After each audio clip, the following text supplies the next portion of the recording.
ஜெம்பக்தி நேயர்களுக்கு அன்பான வணக்கம். நாம் வார வாரம் ஒரு சிவனடியார் அழைச்சிட்டு வந்து அவங்களுடைய பார்வையில் சிவத்தை எப்படியெல்லாம் வழிபடுறாங்க, அவங்களுடைய நெறிமுறைகளாக எப்படியெல்லாம் இருக்குன்னு நம்ம வார வாரம் பார்த்துட்டே வரோம். இன்றைக்கி நம்ம வில்லிவாக்கத்திலேருந்து சிவ சுதாமா அவர்களை அழைச்சிட்டு வந்திருக்கோம். அவங்கக்கிட்ட நிறைய நம்மளுடைய கேள்விகளை கேட்டு அவங்களுடைய பதில் எப்படிலாம் இருக்குதுன்றதை பார்ப்போம். சிவாய நம்மம்மா. திருச்சிட்டம்பலங்கய்யா. சிவம் அப்படின்னா ஒரு மேலோட்டமான ஒரு 4 வரியில நீங்க என்ன சொல்லுவீங்க? சிவம்னா கருணை, காதல், அன்பு, இரக்கம். 4 வரி இல்லை 40 வரி கூட சொல்லலாங்க நான் உணர்ந்தது.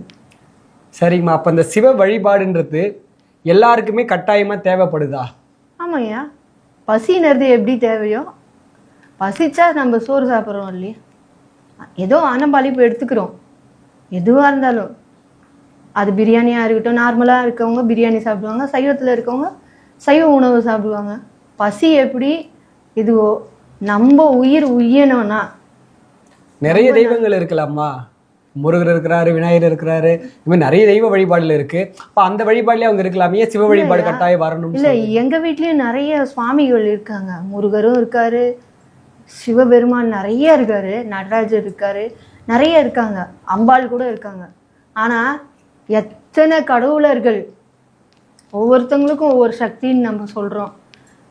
நீ எதை வேணா வணங்கு, ஆனால் இறைவனை வணங்கி நெறிமுறையாக இரு அப்படின்னு சொல்லுறது தான் இந்து மதம். இந்து மதம் எப்படி உருவாச்சுன்னு யாருக்கும் தெரியாது. ஹிஸ்ட்ரி யாராலையும் அழிக்கவும் முடியாது. எத்தனை 1000 பேர் எத்தனை கோடி பேர் வந்தாலும் அழிக்க முடியாத ஒரு நெறியான மதம் எதுன்னா இந்து மதம். மதத்தை பற்றி நான் பேச வரல, சொல்லணும்னு சொல்கிறேன். அப்போது எல்லா கடவுளையும் தாண்டி சிவம்ன்ற ஒரு வார்த்தை, அது வார்த்தையோ இல்லை சிவலிங்கமோ அந்த உணர்வோ, சிவத்துக்கிட்ட வந்தால் ஆசைன்றது அறுந்து போயிடுங்க. போதுன்ற மனசு வரும். பெருமாள் கிட்ட போனால் காசு வரும், லக்ஷ்மி கிட்ட போனால் காசு வரும், துர்கை அம்மன் கிட்ட போனால் தைரியம் வரும், முருகன்னா பார்த்துப்பாரு, முருகன் தான் சேஃப்கார்டு வாரியரு அப்படின்வாங்க, அதாவது போர் தலைவன்வாங்க.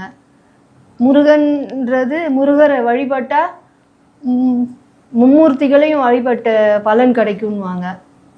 ஸோ ஒவ்வொருத்தவங்களுக்கும் ஒவ்வொரு இது இருக்குது. ஆனால் நீங்கள் யாரை வழிபட்டாலும் சரி, அம்பாளை வழிபட்டாலும் சரி, முருகரை வழிபட்டாலும் சரி, விநாயகரை வழிபட்டாலும் சரி, கடைசியாக போய் சேர்றது சிவத்துக்கிட்ட தான். சிவபெருமானை வழிபட்டால் போதுன்ற மனசு வரும். மனது ஹாப்பினஸ் வெளியில் இல்லைங்க, நமக்குள்ளே தான் இருக்குது. நிறைவான மனதுன்றது கண்டிப்பாக கிடைக்கும். நாயன்மார்கள் இருக்காங்க. அந்த நாயன்மார்களுடைய வாழ்க்கை வரலாறுல உங்களை ரொம்ப ஈர்த்த நாயன்மார்கள் யார்? அவங்களுடைய வாழ்க்கை வரலாறை பற்றி உங்களுக்கு ரொம்ப ஈர்க்கப்பட்டு உங்களுடைய செயல்கள் மாற்றம் அடைஞ்ச விஷயங்கள்? என் நாயன்மார்களை பற்றி பேசுகிற அளவுக்கு எனக்கு தகுதி இருக்குன்னு நான் நினைக்கல. இருந்தாலும் எம்பெருமான் பேச வச்சிருக்காரு. எல்லா நாயன்மார்களுமே ஒவ்வொரு அர்ப்பணிப்பு செஞ்சுருக்காங்க. தன் வாழ்க்கையே சிவத்துக்காக அர்ப்பணிச்சிருக்காங்க. எப்படி சாத்தியமாக இருக்கும் அப்படின்னு நினச்சாலே மலைப்பாக இருக்குது. அதை தாண்டி அவங்கள பேசுறது எல்லாம் எவ்வளோ அளவுக்கு சாத்தியம்னு தெரியல. ஒவ்வொரு நாயன்மார்களுமே 63 நாயன்மார்கள் இருக்காங்க. ஆழ்வார்கள் 12 தான். ஆனால் நாயன்மார்கள் மட்டும் 63 பேர் இருக்காங்க. அந்த 63 பேரை பேசுறதுக்கு இந்த ஒரு பிறவி போதுமான்னு தெரியல. ஆனால் ஒவ்வொருத்தர் ஒவ்வொரு தொண்டு செஞ்சுருக்காங்க. நானும் எவ்வளோ முயற்சி செய்கிறேன். அவங்கள மாதிரி அவங்க கால் தூசிக்கு கூட வர முடியாது. சிறு தொண்ட நாயனார்ன்ட்டு இங்கே திருச்செங்காட்டங்குடி திருவாரூர்லேருந்து பக்கத்தில் இருக்குது. ஒரு 30 கிலோமீட்டரில் இருக்கும்னு நினைக்கிறேன். அங்கே வாழ்ந்துட்டு இருந்தார். பரஞ்சோதி முனிவர்னு அந்த நாட்டு மன்னர்கிட்ட படைத்தலைவராக இருந்தார். அவர் சிவ பூஜை செய்கிறது தெரியாது அந்த மன்னனுக்கு. நிறைய நாட்டை போய் போர் தொடுத்து வெற்றி கொடி நாட்டி பொன் பொருள் எல்லாத்தையும் இது பண்ணுவார். அந்த கோயிலுக்கு கணபதீச்சரன்னு பேர். இப்போ அப்படி இருந்தவரை சிவனடியாராக இருந்து சிவ தொண்டு செஞ்சு சிவ வழிபாடு செஞ்சிட்ருக்கவரை போர் தலைவராக அந்த நாயன்மார் சிறு தொண்டர் நாயன்மார் இருக்கார் இல்லையா, அவரோட பேர் வந்து பரஞ்சோதி முனிவராக இருந்தது. ஆனால் அந்த மன்னனுக்கு தெரியாது இவர் சிவ வழிபாடு செய்கிறாரு அப்படின்னு. மன்னன் ரொம்ப குஷி அடைஞ்சிட்டாரு. ஏன்னா போகிற இடத்துலலாம் வந்து படைத்தலைவர் இவர் தான், பரஞ்சோதி முனிவர் தான், சிறு தொண்டர் நாயனார். போகிற இடம்லாம் வெற்றி தான். அப்படி இருக்கும்போது ஒரு கட்டத்துக்கு அப்புறம் மன்னருக்கு தெரிய வந்து சிவ வழிபாடு செய்கிறவரை இந்த மாதிரி உயிர்களை கொல்ல, எப்படி இருந்தாலும் போர் நடந்துன்னா ஆப்போசிட் சைடு இருக்கவங்க இறந்து தான் போவாங்க, ரத்த வெள்ளம் ஆகும், உயிர் சேதமெல்லாம் நடக்கும். இந்த மாதிரி ஒரு பாவத்தை செய்ய நம்மளே தூண்டுறோமே அப்படின்னு மனம் வருத்தம் அடைஞ்சு அந்த மன்னரே வந்து உனக்கு தேவையான பொருள் எவ்வளோ நிலம் வேணுமோ எல்லாத்தையும் எடுத்துக்கோ, நீ போய் உன் சிவத்தொண்டை செய்யு அப்படின்ட்டு அனுப்பிச்சி விடுறாரு. அதுக்கப்புறம் தான் டெய்லியும் ஏதோ ஒரு சிவனடியாருக்கு வந்து அமுது, அதாவது உணவு, அவங்க விருப்பப்பட்ட உணவு. எங்கள் வீட்டுக்கு வந்து யாராவது வராங்கன்னா வந்துட்டீங்களா, இந்தாங்க இருக்கு கஞ்சி சோறு. ஏன்னா நான் ஒரு கேடு கேட்ட ஆள், சுயநல வாழ்க்கை ஐயா இது, அப்படிதான் இது பண்ணுவேன். ஆனால் நாயன்மார்கள், ஏன் நாயன்மார்களை பேச எனக்கு தகுதி இருக்கா அப்படின்னு நினைக்கிறோன்னா இந்த சராசரி வாழ்க்கையை வாழ்ந்துட்டு இருக்கோம். நம்மளோட ஜீவனம் பண்ணதே பெரிய கஷ்டமா இருக்கு. ஆனா அந்த நாயன்மார்கள் தனக்கு இல்லைனாலும், தனக்கே அமுது இல்லை உணவே இல்லைன்னாலும் பட்னியா இருந்து சிவனடியாருக்கு சாப்பாடு போட்டுட்டு அதுக்கப்புறம் தான் பட்னியா படுத்தவங்களும் இருக்காங்க. அப்படி ஒரு கொள்கையிலேருந்து வழுவாமல் வாழ்ந்திருக்காங்க நாயன்மார்கள்லாம். அப்படி இவர் சிறுதொண்ட நாயனார் டெய்லியும் வந்து அடியாரங்களுக்கு அமுது செஞ்சு அவங்களுக்கு போட்டு அவங்க சாப்பிட்ட பிறகு அதை பார்த்து மகிழ்ச்சி அடைஞ்சு அதுக்கப்புறம் தான் அவங்க சாப்பிட்றத தொண்டு, அந்த மாதிரி ஒரு தொண்டு செஞ்சிட்டு இருந்தார். அந்த மாதிரி ஒவ்வொரு நாயன்மார்களும் ஒவ்வொரு தொண்டு செஞ்சு அந்த இறைவனோட திருவடிக்கே போய் சேர்ந்தாங்க. அவங்களுடைய தொண்டையெல்லாம் பார்த்து உங்கள் வாழ்க்கையில் நீங்கள் ஏதாவது ஒரு முயற்சிகள், ஏதாவது மாற்றங்கள் கொண்டு வந்தீங்களா? மாற்றம்னா சிவத்தை நினைக்கிறதே பெரிய மாற்றங்க. நம்ம வந்து யதார்த்தமாக இருந்துட்டாலே பிரச்சனைனதே வாழ்க்கையில் வராது. என்னோட கொள்கைன்னா வரவங்க வரட்டும், போகணுங்க போட்டோம், அவ்வளோதான். யாருக்கும் எந்த தீங்கும் நினைக்கக்கூடாது. யாரெல்லாம் வந்து யாருக்கும் கெடுதல் நினைக்காம இருக்காங்களோ, அன்பாக இருக்காங்களோ, அங்கே சிவம் இருக்கும். இந்த சிவ நாற்றத்துக்குள்ளே வந்த பிறகு உங்களுக்கு ஏதாவது இடையூறுகள் வரலையா? உங்கள் கணவரோ இல்லை குழந்தைகளோ யாராவது இடையூறு செய்யலையா? இதுக்குள்ளே இப்படியெல்லாம் போகாது, இப்படியெல்லாம் நீங்கள் இதே ஆடியே காவி ஆடியே அணிகிறீங்க, பரவாயில்ல, நார்மலாக எல்லாரும் சிவனடியாக இருக்கிறாங்க, எல்லாரும் உங்களை போல இல்லைல்ல, எல்லாரும் கலரான ஒரு ட்ரெஸ்ஸும் போடுறாங்க, ஏன் அப்படியெல்லாம் நீ பண்ண மாட்டேற அப்படின்னு யாரும் உங்களை கேள்வி கேட்டது இல்லையா? நான் அதாவது நான் திருநீர் வச்சதுக்கே வந்து வீட்டில் பிரச்சனையெல்லாம் ஆயிருக்கு. அடியன் வந்து வைஷ்ணவங்கயா, ஐயங்கார் ஃபேமிலி. நான் கல்யாணம் பண்ணின்னு வந்த எங்கள் வீட்டு ஐயா வந்து சைவம், முருகர் வழிபாடு செய்கிறவங்க. ஸோ அப்படின்னா பார்த்துக்கோங்க. அப்போ கூட வந்து திருநீருன்னா அது நான் வச்சதே கிடையாது, குங்குமம் மட்டும்தான் வைப்பேன். இந்த இடத்துல சின்னதாக வைப்பேன் குங்குமம், அது கூட பெருசாக வச்சதெல்லாம் கிடையாது. திருநீருக்கும் எனக்கும் சம்மந்தமே கிடையாது. அதை மாதிரி வாழ்க்கை தான் வாழ்ந்தேன். சிவம் வந்து என்ட்ரான பிறகு என்னோட மனசுக்குள்ளே என்ட்ரான பிறகு திருநீர் வைக்க ஆரம்பித்தேன். அப்பயும் அக்கௌண்ட்டை தான் வேலை செஞ்சுட்டேன்.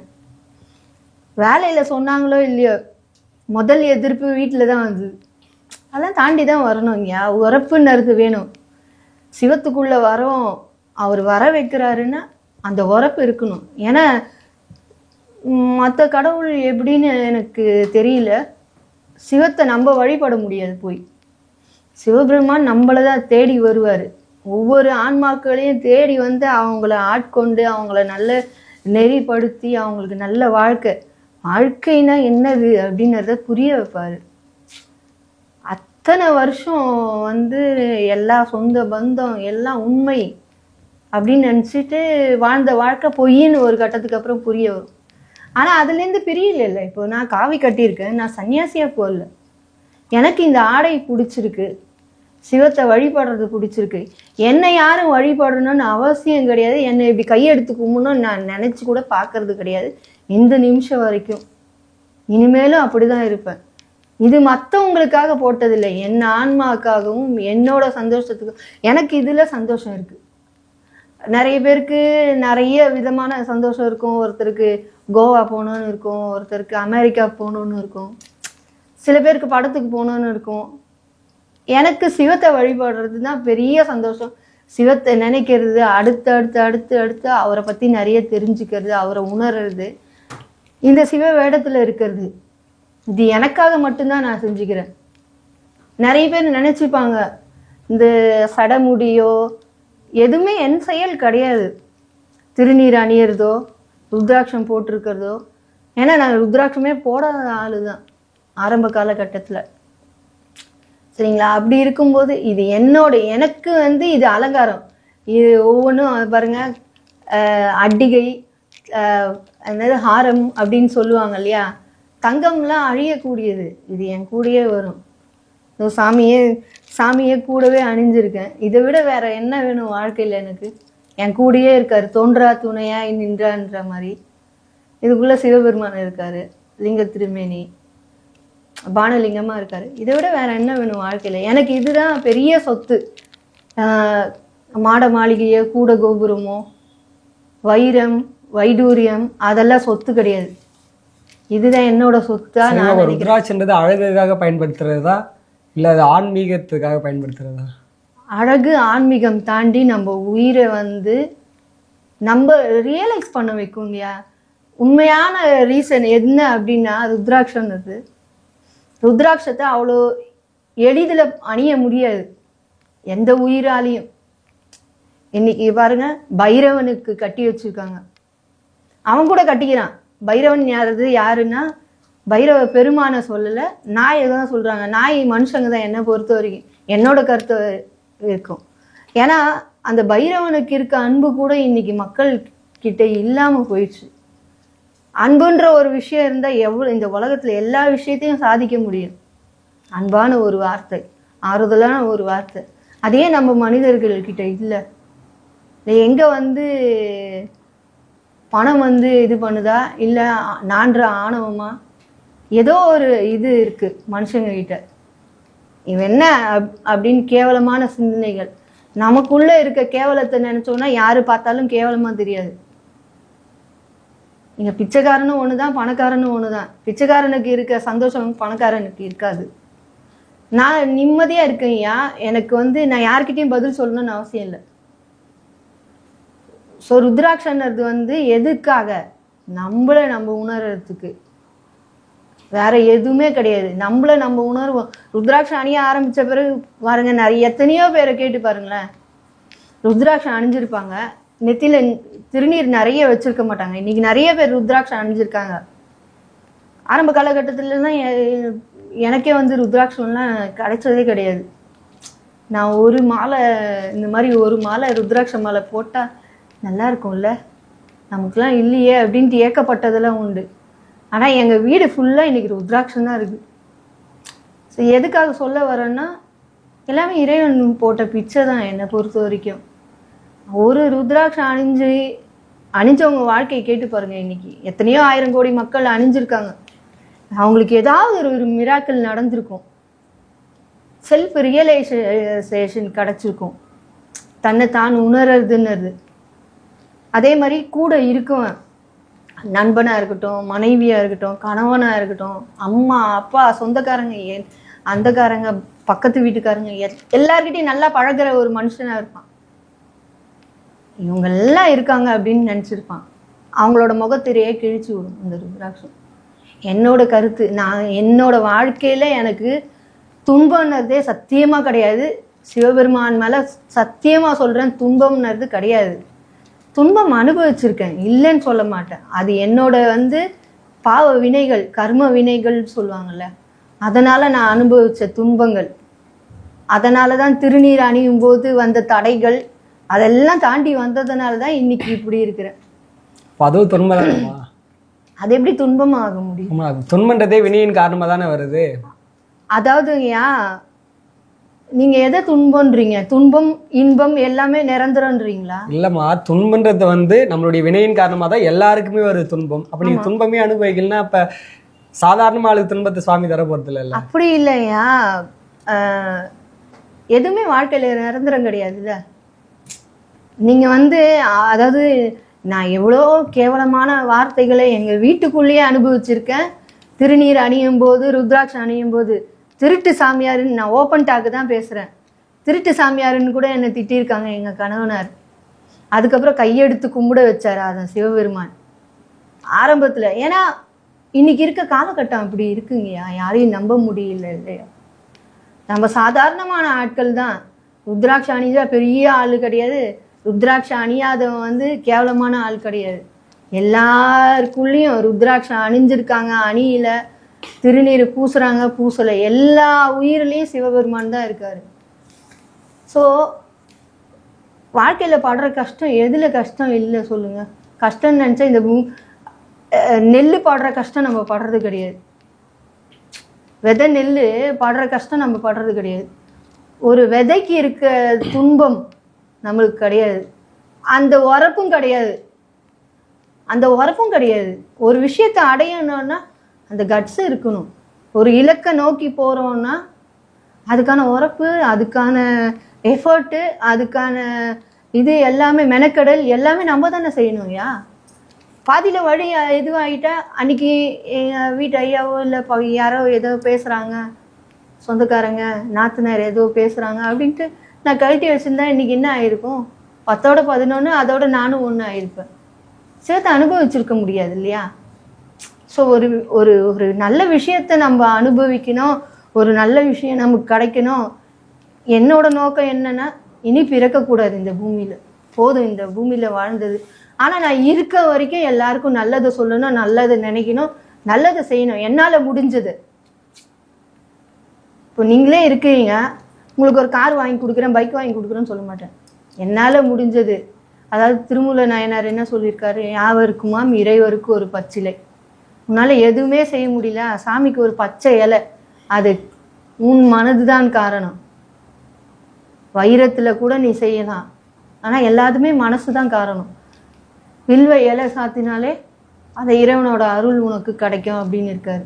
யாவருக்குமாம் இறைவருக்கு ஒரு பச்சிலை, யாவருக்குமாம் உண்பதற்கு முன் ஒரு கைப்பிடி. உன்னால் எதுவுமே செய்ய முடியல, சாப்பிடும்போது ஒரு கைப்பிடி சோறை எடுத்து வை, அது எறும்போ இல்லை காக்காவோ ஏதோ ஒன்று சாப்பிட்டு போவோம், அந்த புண்ணியம் உனக்கு கிடைக்கும்ன்றார். அதுவும் செய்ய முடியலையா, யாவருக்குமாம் பசுவுக்கு ஒரு ஆயுரை, பசுவுக்கு ஏதோ ஒரு பழமோ இல்லை கீரையோ ஏதோ ஒன்று கொடு. இது 3த்தையுமே செய்ய முடியலையா, யாவருக்குமாம் பிறருக்கு ஒரு இன்னுரை தானே. உன்னை நாடி வரவங்க, உன்னை பார்த்து பேசுகிறவங்க, அவங்களுக்கு நீ ஆறுதலாக இரு.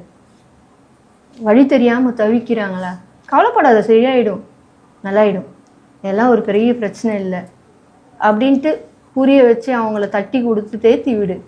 அந்த தொண்டை எனக்கு செய்ய வச்சுருக்காரு. அதுதான் நான் செய்கிறேன்யா. இன்றைக்கி கூட இருக்காங்க என் கூட வேலை செஞ்ச ஒரு அக்கௌண்டண்ட்டாக நாங்கள் 2 பேர் இருந்தோம். அதில் வேலை செஞ்ச பொண்ணு. ஏன்னா இது சிவபெருமானுக்கு தான் ஆளுக்கு ரெடி, எல்லா புகழும் இறைவனுக்கேன்னு சொல்கிற மாதிரி எல்லா புகழும் வந்து யாரு இருக்கும், அண்ணாமலையாருக்கு தான், இறைவனுக்கு தான் சொந்தம் எல்லா புகழும். ஏன்னா நார்மலாக இருக்கும்போது வந்து நான் அந்த இப்போ பேசுகிற தெளிவான பேச்சுக்கள்லாம் கிடையாது. கண்டதை காட்சி கொண்டதை கோலன்ற மாதிரி வாழ்ந்த வாழ்க்கை. சிவபெருமான் வந்து என்ட்ரு ஆன பிறகு தான் அந்த தெளிவுணர்ந்து கிடச்சிது. ஸோ இனி கூட இருக்காங்க என் கூட அக்கௌண்டண்ட்டாக வேலை செஞ்சவங்க. நம்ம பேசுறது அந்த மாதிரி பேசுறதுனால அவங்க சூசைடு தாட்டு, வீட்டில் ஏதோ ஒரு பிரச்சனைன்ட்டு சூசைட் தாட்டு வந்து கயிறு மாட்டிட்டாங்க, சாரியெல்லாம் மாட்டிட்டு. ஏதோ என் கூட பேசணும்னு தோணி அப்பயே நான் ருத்ராட்சம் போட்டுட்டு தான் இருந்தேன். நான் இயல்பாக இருப்பேங்கய்யா, நமக்கு அந்த படாடோபம்லாம் தெரியாது. எப்போவுமே நார்மலாக யதார்த்தமாக இருக்கிறது தான் வாழ்க்கை. இது என்னோட சந்தோஷத்துக்காகவும் என்னோட நிறைவுக்காகவும் போடுறது. ஆனால் எல்லா உயிர்லேயும் சிவன் தான் இருக்கார், சிவபெருமான் தான் இருக்கார். சரி, அது ஏதோ ஒரு அஞ்ஞானத்தில் இருக்குது, அது ஏதோ ஒரு கஷ்டம்னும் போது நம்மளை வந்து தேடி வந்து சொல்லும்போது எல்லாம் ஒன்றும் பிரச்சனை இல்லை, சாமி வழிபாடு இதெல்லாம் செய், கோயிலுக்கு போ அப்படின்னு சொல்லும்போது அவங்க மனசு அந்த நேரத்தில் சேஞ்ச் ஆகிடுது, மைண்டு. இன்னும் கூட உயிரோடு இருக்காங்க. ஸோ இது வந்து யாருனாலன்னா சிவத்தால் தான், என்னால் கிடையாது. நார்மலாக இருந்திருந்தேன்னா இவ்வளோலாம் பேசணுன்னு அவங்களும் என்கிட்ட பேசியிருக்க மாட்டாங்க. இந்த தொண்டு தான் என்னை செய்ய வச்சிருக்காரு. யாவருக்குமா பிறருக்கு இன்னுரை தானே. ஸோ நல்லதே பேசுவோம், நல்லதே நடக்கும். சரிங்கம்மா, உங்களுடைய பார்வையில் நீங்கள் எப்படிலாம் சாமி வழிபடுறீங்க, நீங்கள் சிவ புரிதல் எப்படிலாம் புரிஞ்சிருக்கின்றதை வந்து ஜெம் பக்தி நேயர்களுக்கு நீங்கள் சொன்னதுக்கு மிக்க நன்றி. நன்றிங்கய்யா. சிவாய நம. திருச்சிற்றம்பலம். அவன் அருளாலே அவன் தாழ்வான. திருச்சிற்றம்பலம்.